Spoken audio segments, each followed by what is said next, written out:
అందరికీ స్వాగతం. ఈరోజు మనం కొన్ని చాలా ఆసక్తికరమైన బౌద్ధ మూలాల్లోకి కొంచెం లోతుగా వెళ్దాం. నమస్కారం.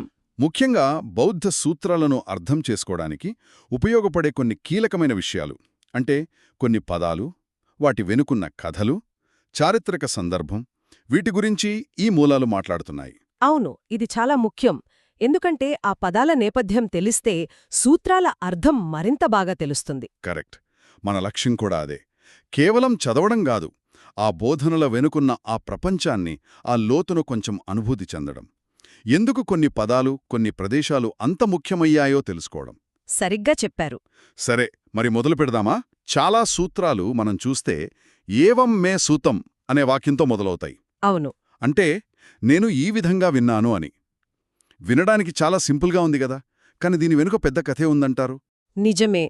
అది కేవలం ఒక ఫార్మాలిటీ కాదు. అది ఒక ప్రామాణికతకు గుర్తు. బుద్ధుడు పరినిబ్బాణం చెందిన తర్వాత, అంటే సుమారు 3 నెలలు కనుకుంటా, రాజగృహంలో మొదటి బౌద్ధ సంగీతి జరిగింది. సంగీతి అంటే ఒక పెద్ద సమావేశం లాంటిదా? అవును, ఒక పెద్ద సభ అజాతశత్రురాజు ఏర్పాటు చేశారు. అక్కడ సుమారు 500 మంది అర్హతులు, అంటే జ్ఞానం పొందిన భిక్షువులు పాల్గొన్నారు. మహాకస్సప అధ్యక్షత వహించారు. ఓ, అక్కడ ముఖ్యంగా బుద్ధుని బోధనలను, అంటే సూత్తాలను, ఇంకా భిక్షువుల నియమాలను, అంటే వినయాన్ని భవిష్యత్ తరాల కోసం భద్రపర్చాలని నిర్ణయించారు. అంటే అప్పుడే గ్రంథస్థం చేశారా? లేదు, అప్పుడు కాదు. అప్పట్లో అంతా మౌఖికమే, అంటే నోటిమాట ద్వారానే. ఆ సభలో ఆనందుడు, ఆయన బుద్ధుడికి చాలా సన్నిహిత శిష్యుడు, పరిచారకుడు కూడా. అవును, ఆనందుడి గురించి విన్నాం. ఆనందుడు బుద్ధుడు చెప్పిన సూతాలన్నీ గుర్తుపెట్టుకుని ఆ సభలో పఠించారు.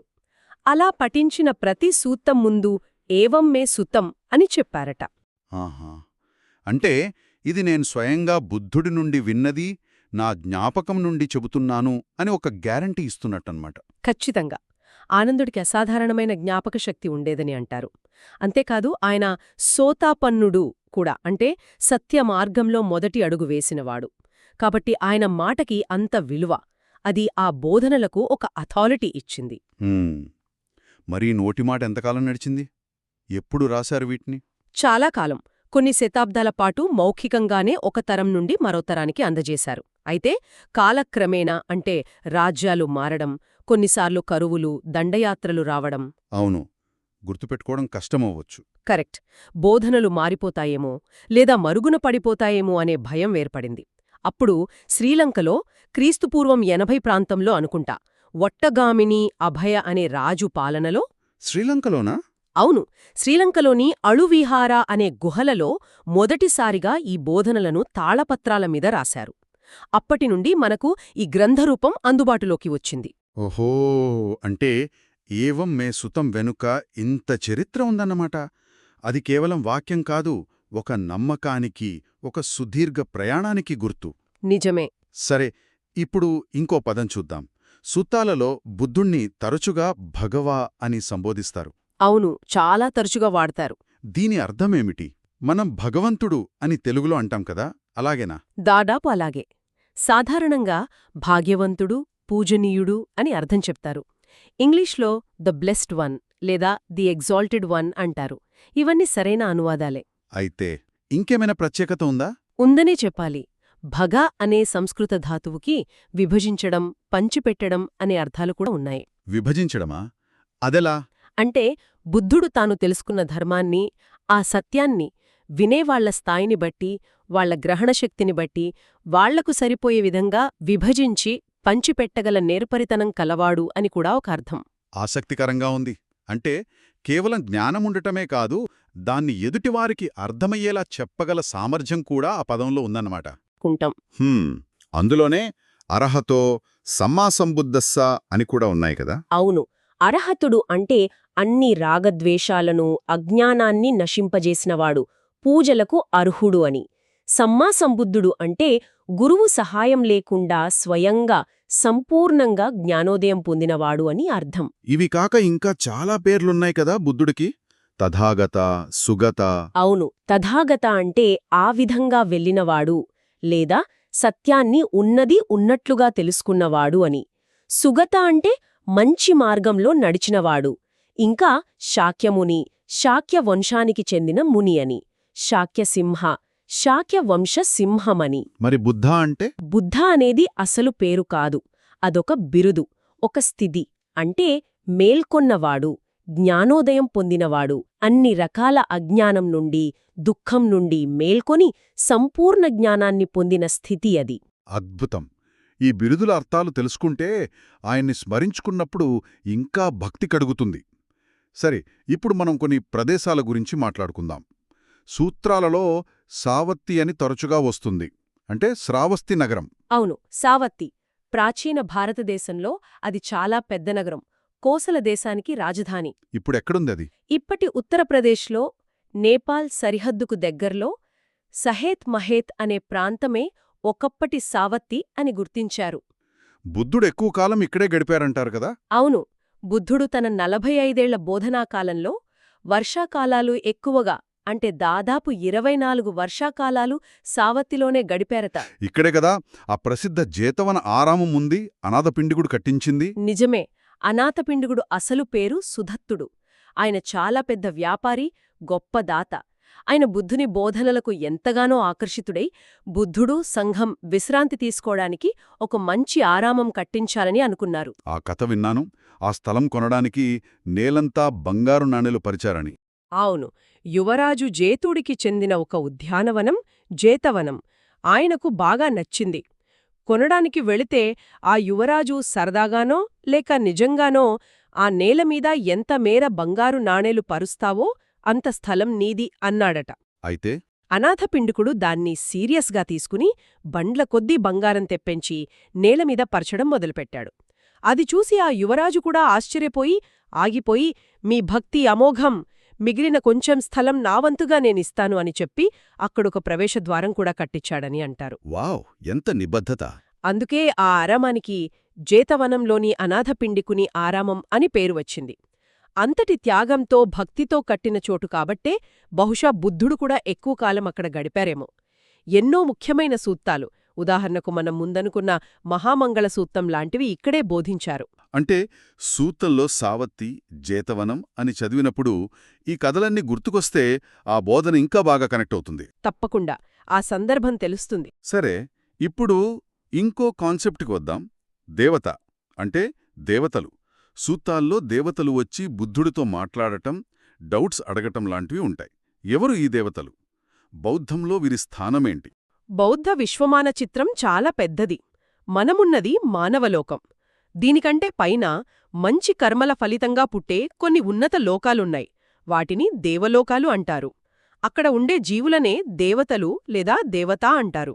అంటే స్వర్గం లాంటిదా? ఒక రకంగా అవును. 6 రకాల కామలోక స్వర్గాలున్నాయి అంటారు. వారు మనకంటే ఎక్కువ ఆయుష్షు, ఎక్కువ సుఖాలు, తేజస్సు కలిగి ఉంటారు. వారి పూర్వజన్మల పుణ్యఫలమది. మరి వాళ్ళు మనకంటే బెటర్ కదా అప్పుడు? సుఖాల విషయంలో, ఆయుష్షు విషయంలో అవును. కాని ఇక్కడొక చిన్న తేడా ఉంది. వాళ్ల పరిస్థితి ఎలా ఉంటుందంటే, పెద్ద ఆస్తిపాస్తులు వచ్చి దాన్ని వడ్డీతో కాకుండా అసలు డబ్బునే ఖర్చుపెట్టి జీవించేవాళ్లలాగా. అంటే వాళ్ళు తమ పాత పుణ్యాన్ని అనుభవిస్తూ ఉంటారు. కాని ఆ పుణ్యం అయిపోగానే ఆ సుఖాలు కూడా పోతాయి. వాళ్ళు మళ్లీ కింద లోకాలకి, అంటే మనుషులుగానో లేదా ఇంకా తక్కువ స్థాయి లోకాలకో పడిపోవచ్చు. కొత్తగా పుణ్యం సంపాదించుకునే అవకాశం, ప్రేరణ అక్కడ తక్కువ.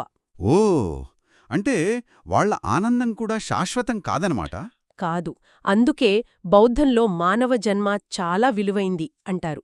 మనకి కష్టాలు, దుఃఖాలు ఉన్నప్పటికీ కొత్తగా మంచి కర్మలు చేయడానికి, జ్ఞానాన్ని సంపాదించి ఈ పుట్టుకల చట్రం నుండి బయటపడటానికి, అంటే నిబ్బాణం చేరడానికి ఇదే ఉత్తమమైన అవకాశం. అందుకే దేవతలు కూడా బుద్ధుడి దగ్గరికి వచ్చేవారా? అవును, వాళ్లక్కూడా సందేహాలు వస్తాయి. దాలి తెలియదు కొన్నిసార్లు.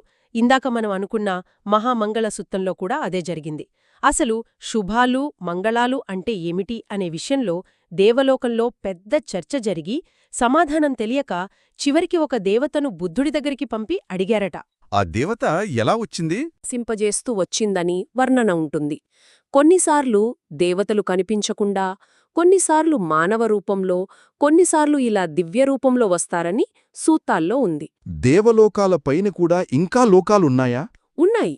రూపలోకాలు అని, అరూపలోకాలు అని, ఇంకా సూక్ష్మమైన ఉన్నతమైన లోకాలు ఉన్నాయి. వాటిల్లో ఆయుష్షు వేల కల్పాల పాటు ఉండొచ్చు.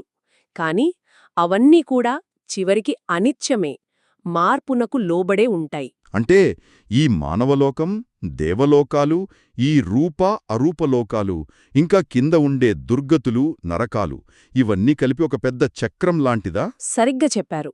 దీన్నే సంసారమంటారు. అంటే నిరంతరం తిరుగుతూ ఉండటం. జీవులు తమ కర్మలను బట్టి, అంటే మంచి పనులు, చెడ్డ పనులు, వాటి ఫలితంగా ఈ 31 రకాల అస్తిత్వ స్థలాల్లో ఏదో ఒకదానిలో పుడుతూ, చస్తూ, మళ్ళీ పుడుతూ ఉంటారు. దీనికి కారణమేంటి? ఎందుకిలా తిరుగుతూ ఉంటారు? ప్రధానంగా 3 కారణాలు. లోభం అంటే అతుక్కుపోవడం, కావాలనుకోవడం. దోషం అంటే ద్వేషం, కోపం.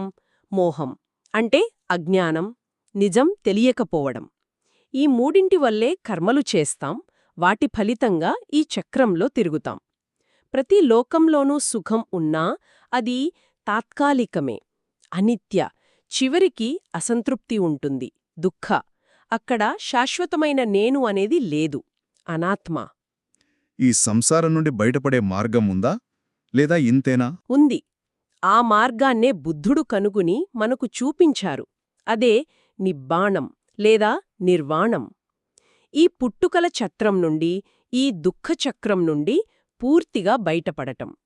శాశ్వతమైన ప్రశాంతత, విముక్తి. దానికి మానవ జన్మే ముఖ్యమంటారా? అవును. ఎందుకంటే ఇక్కడ సుఖమూ ఉంది, దుఃఖమూ ఉంది.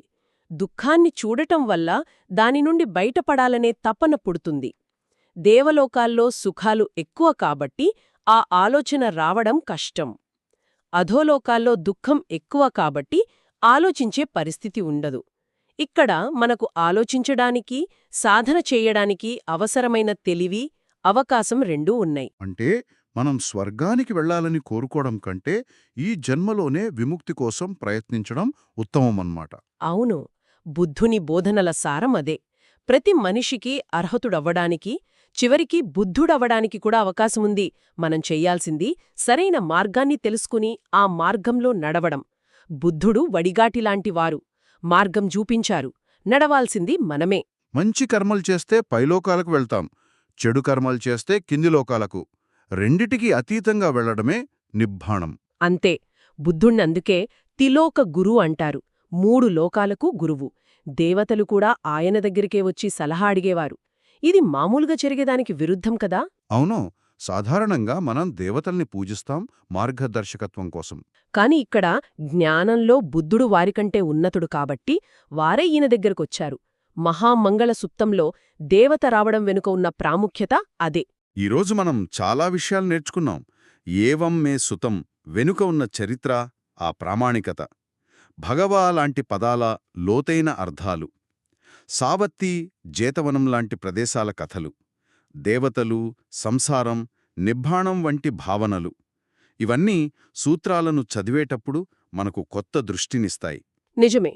కేవలం పదాలుగా కాకుండా వాటి వెలుక ఉన్న జీవంతో కూడిన ప్రపంచాన్ని చూడ్డానికి ఈ నేపథ్యం సహాయపడుతుంది. ఆ బోధనలు ఎందుకు, ఎక్కడ, ఎవరికి చెప్పబడ్డాయో తెలిస్తే వాటిని మన జీవితానికి అన్వయించుకోవడం కూడా సులభమవుతుంది. ముగింపుగా ఒక చిన్న ఆలోచన రేకెత్తించే ప్రశ్న. దేవతలు కూడా అంతటి సుఖాలు, అంత దీర్ఘాయుష్షు ఉన్నా తాము సంసారంలోనే ఉన్నామని, మార్పునకు లోబడే ఉన్నామని తెలుసుకుని శాశ్వతమైన విముక్తి కోసం బుద్ధుడిని ఆశ్రయించారు. మరి మన జీవితాల్లో మనం పొందే చిన్న చిన్న తాత్కాలిక ఆనందాలు, విజయాలతో పోలిస్తే ఆ శాశ్వతమైన ఆనందం, ఆ దుఃఖరాహిత్యం ఎంత విలువైనది, దాన్ని వెతకడం మనకు ఎంత ముఖ్యం. దీని గురించి ఆలోచిస్తూ ఉందాం.